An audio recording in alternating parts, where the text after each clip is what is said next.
Hey, what's up, spooky fam? We are continuing cult horror movie review week, day 3, with the movie Ready or Not from 2019, a movie that you may not immediately think of when you think of a cult horror movie, but I'll break it down for you, I promise.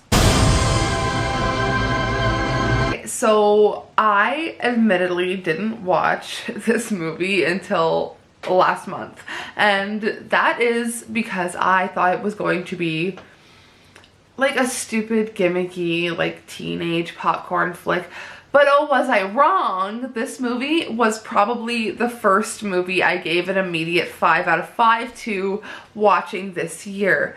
And it was because it was so smartly done. It was so smart and it was so fun, and the gore was just right, and Samara Weaving is just so likable, which is why I like the babysitter movies so much. But hopefully there will be a third one, but I really enjoyed Ready or Not so much, and while I was watching it I was like, this may be something I have to add into cult horror movie review month. So I asked over on Instagram, and to my knowledge, I'm gonna pop the poll up here, but to my knowledge I think majority voted that yes, the family in this movie is a cult, and this movie is cult related.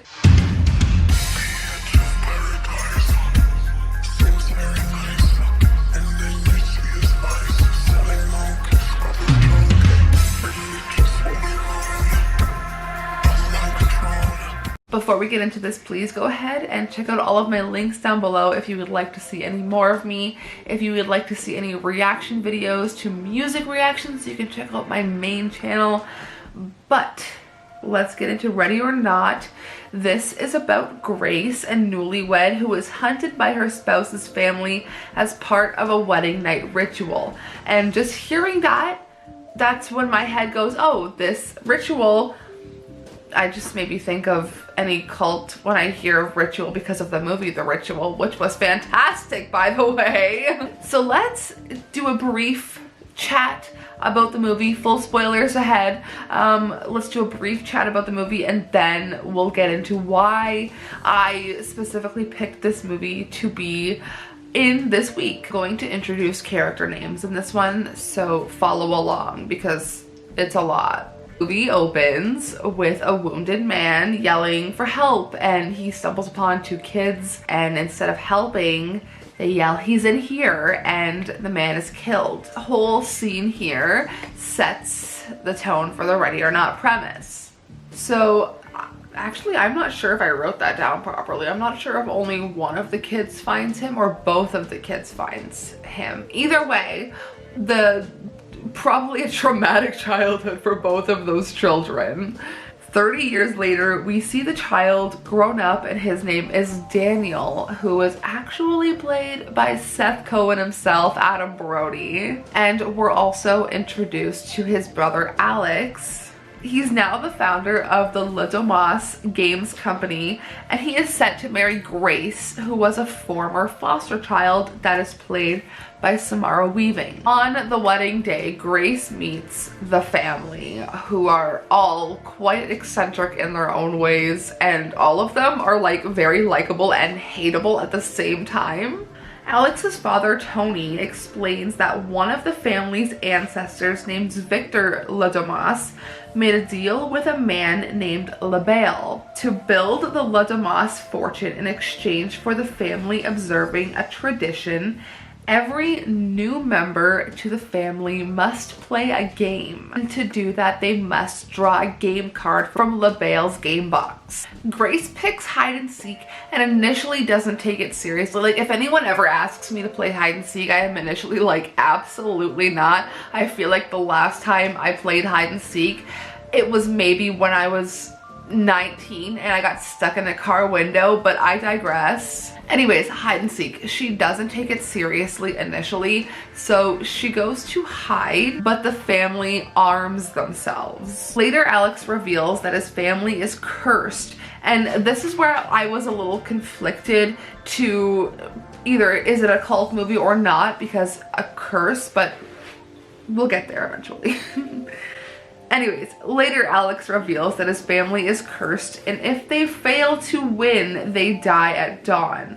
Hide and seek requires the family to kill the newcomer before dawn, or else they will die. After a plethora of very fun and smart and gory deaths, Grace escapes and is captured once again by Daniel, and he realizes his father is watching. So in obvious horror movie fashion, she's captured, she is brought back to the family home, and the family is gathered to make the sacrifice, and that is where I was like, oh, cult.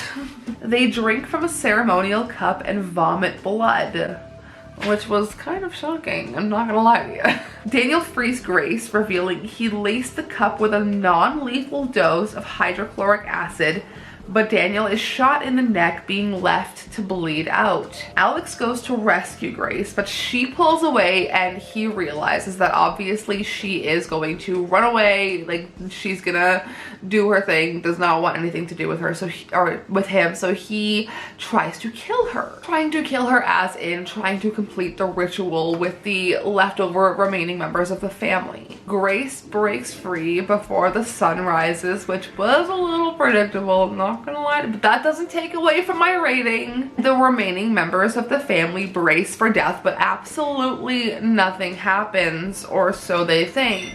Believing they're safe, the family goes back to trying to kill Grace, but one by one they start to explode, which was kind of unexpected, and that made my rating go a little higher because it was so fun. Alex begs Grace to forgive him, but she throws her wedding ring at him and asks for a divorce. I want a divorce. Let me see what happens there. And LaBelle briefly appears, which could be considered the cult leader. He salutes Grace. Oh yeah, she set the place on fire, by the way. So she's walking out of a burning manor. She's covered in blood. She lights up a cigarette, and when the cops come, she's sitting on the front steps, and when they ask what happened, what's wrong, she just says, in-laws. And I think that is the perfect way to end the movie. And if you watch all the way through to the very end of the credits, you'll hear a voice come on that says hide and seek.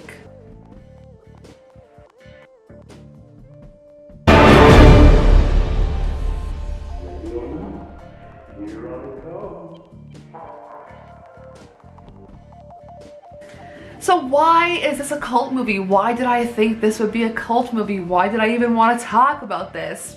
It was a 5 out of 5 movie in my book, and it really did get positive ratings. A lot of people enjoyed this movie, and if you haven't seen it, based on my spoilers, go ahead and watch it. So the family, a member of the family, an ancestor, made a pact to ensure the family's fortune. There are rituals, ceremonies, worship to someone they believe is a higher power. Very early in the movie, we see masks, which can be used to hide one's face to make it more intimidating. And the wedding night game is an initiation to the family, or an initiation to the cult, as I would like to say. But that's the way that I've connected this movie to being a cult movie. A cult-related horror movie. And I really enjoyed this movie. If you couldn't tell from all of that, I really enjoyed this movie. So let's very quickly talk about just a couple of facts about the wardrobe, because I've been like obsessed with this since I watched this movie last month. There were 24 dresses made for Grace's character. All of the dresses were meant to show Grace's progression as a character and to show her attitude towards the scenario and situation of what's happening. 17 dresses were worn by Samara Weaving, and 7 were worn by her stunt double. Also, her yellow Converse were custom painted because Converse no longer made that specific color of yellow anymore, and I think that was a really nice touch because I feel like I'm going to be a Converse gal at my wedding, which is this year, by the way. So I would love to let you guys know that Ready or Not is a fantastic movie, and I wish that I would have seen it sooner. This is a 5 out of 5 movie in my opinion. I think it is so funny, it's smart, great cast, an amazing cast. Oh my goodness, they all did like just the comedic relief, the gore, it's wonderful and I loved it a lot and I would watch it again in a heartbeat. So let me know what you guys thought of Ready or Not. Let me know if you thought it was a cult movie or not. And I will see you tomorrow for a classic horror story. Sayonara, spooky fam.